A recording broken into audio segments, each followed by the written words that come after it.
हमारे नेता राजकुमार रोज जी।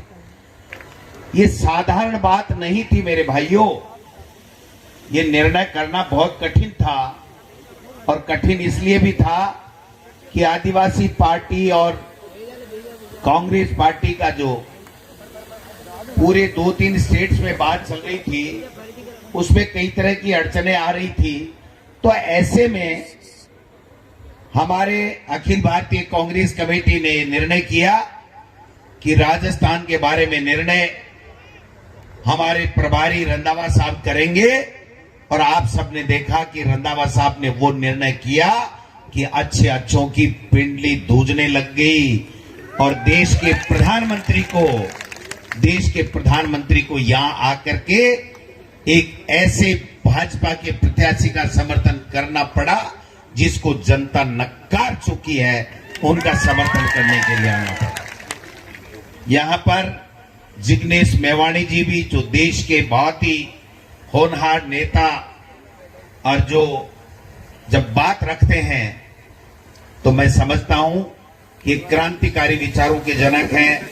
जिग्नेश मेवाणी जी भी आए हैं, हमारे वरिष्ठ नेता ताराचंद भगोरा साहब भी हैं, हमारे नीनामा साहब भी हैं, हमारे उमेश जी डामोर साहब भी हैं, एमएलए साहब राम प्रसाद जी इंदौर भी हमारे साथ में एमएलए थे, वल्लभ जी पाटीदार हमारे जिलाध्यक्ष कांग्रेस के हैं, हमारे अखिल भारतीय कांग्रेस कमेटी के सदस्य भाई दिनेश जी खोटनिया साहब भी हैं, हमारे जिलाध्यक्ष रमेश जी पांड्या साहब भी हैं, शंकर जी यादव, अनुतोष जी जो हमारे बाप पार्टी के अध्यक्ष हैं, असरार अहमद जी, शंकर लाल जी आहारी जी, और तमाम आदरणीय सम्मानित मंच और हम सबको, आप जो सामने बैठे हो, मंच पे बैठाने वाले हो, आप सबको प्रणाम करता हूं, सैल्यूट करता हूं, नमस्कार करता हूं, जय जोहर करता हूं।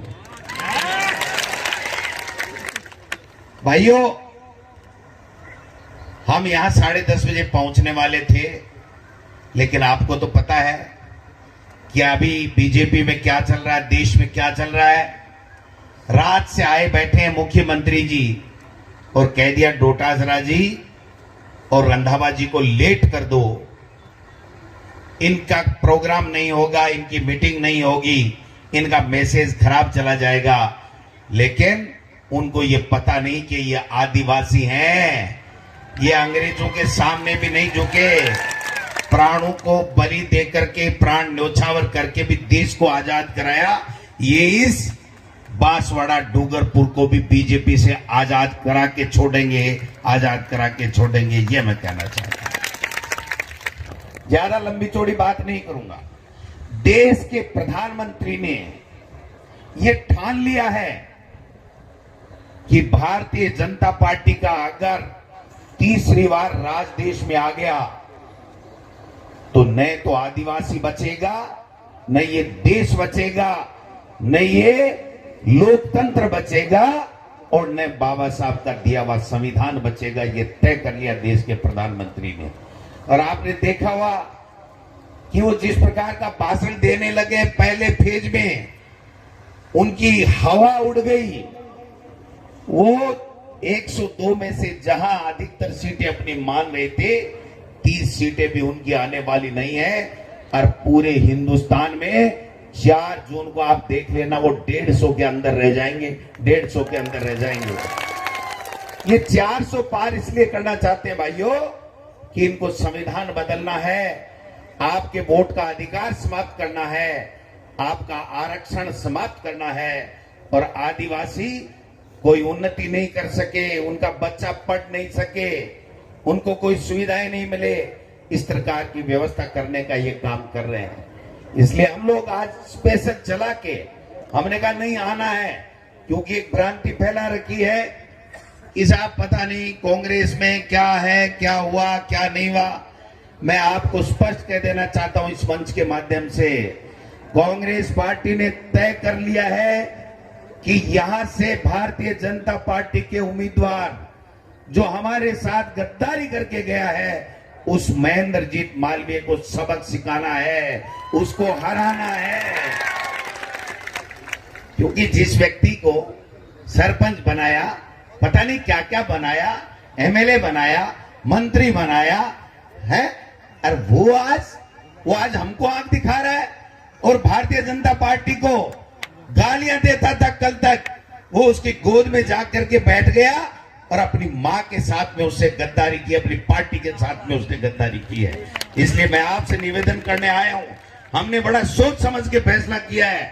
मैं मेरी कांग्रेस पार्टी के तमाम कार्यकर्ताओं, तमाम नेताओं से आग्रह करना चाहता हूं कि ये चुनाव ये केवल कांग्रेस, बीजेपी और बाप पार्टी का चुनाव नहीं है, ये देश का चुनाव है। बहुत सोच समझ के फैसला किया गया है। तमाम लोग एकजुटता के साथ में 26 तारीख को राजकुमार रौत और बाप पार्टी को, इस गेडिया को जिता करके लोकसभा में भेजने का काम करें। और जो कांग्रेस पार्टी के आदेश को नहीं मानेगा वो कांग्रेस पार्टी में नहीं रहेगा। भाइयों, कांग्रेस पार्टी में नहीं रहेगा, ये तय करना। ये कोई तमाशा है? मर्जी है तब जिसने कांग्रेस के हाथ के निशान के ऊपर चुनाव लड़ा, या तो मालवीय की तरह चला जाए। और यह कांग्रेस पार्टी जब बाप को समर्थन दे रही है तो यहां से बांसवाड़ा और डूंगरपुर में यहां से गेडिया को जिता करके लोकसभा में भेजने का काम करे। ये एक संदेश देने के लिए हम लोग आए हैं। आज कितने नीचे स्तर पे उतर गए देश के प्रधानमंत्री, सोचना नहीं चाहिए हमको। हिंदू मुस्लिम करने लग गए कि सारा का सारा मुसलमानों को दे देंगे। मैं कहता हूं देश के प्रधानमंत्री को यहां आकर के अगर उन्होंने भाषण दिया तो हमारे इन आदिवासी भाई बहनों को क्या देंगे, ये बात करनी चाहिए थी, न कि इस देश में नफरत फैलाने की राजनीति करनी चाहिए थी। देश में नफरत फैला करके, देश के टुकड़े टुकड़े करके वो अपने सत्ता में काबिज रहना चाहते हैं। ये मुमकिन नहीं है। मोदी जी ये आदिवासी हैं जिन्होंने अंग्रेजों के सामने घुटने नहीं टेके, गोलियां खा के अपने आप को शहीद कर दिया, लेकिन देश को आजाद कराया। उसी तरीके से 26 तारीख को भाई लोगों, गेडिया के निशान के ऊपर तमाम कांग्रेस और बाप के तमाम कार्यकर्ता नीले बटन को दबा करके राजकुमार रौत को यहां से लोकसभा में भेजने का काम करेंगे। ज्यादा लंबी चौड़ी बात की जरूरत नहीं है। बात टकेगी एक ही है भाई जी, और बाप एक हुआ, बाप और बाप एक हुआ है। हमने कह दिया, हमारे प्रभारी ने कह दिया, हमारे पार्टी आला कमान ने कह दिया कि मालवीय को, जिसने पार्टी के साथ गद्दारी की, उसको हराना है और राजकुमार रौत को जिताना है। आगे की गारंटी हमारी है। भाइयों, कांग्रेस के तमाम नेता और कार्यकर्ताओं को कहना चाहता हूं, मैंने इस व्यक्ति को देखा है, एक चाय नहीं पी और पूरी 5 साल सरकार बचाने का काम इसने किया था। आज ये फैसला यूं ही नहीं हुआ है। अगर ये राजकुमार रौत, ये डिंडोर जी ये नहीं होते तो 5 साल कांग्रेस की सरकार नहीं चलती है। मोदी जी और अमित शाह जी पहले ही सरकार गिरा देते हैं। इसलिए लंबी चौड़ी बात नहीं है।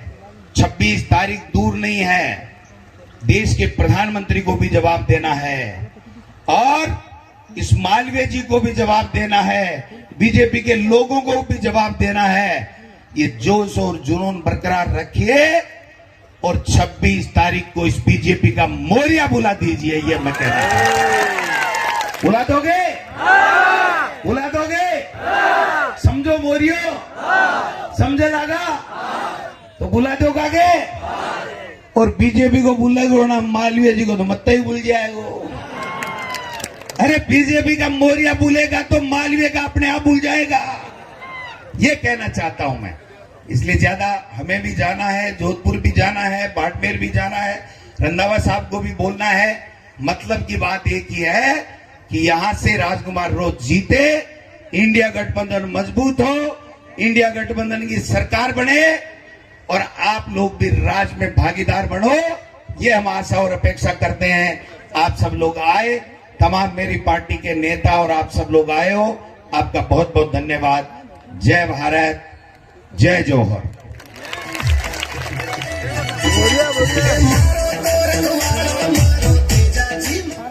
धन्यवाद साहब।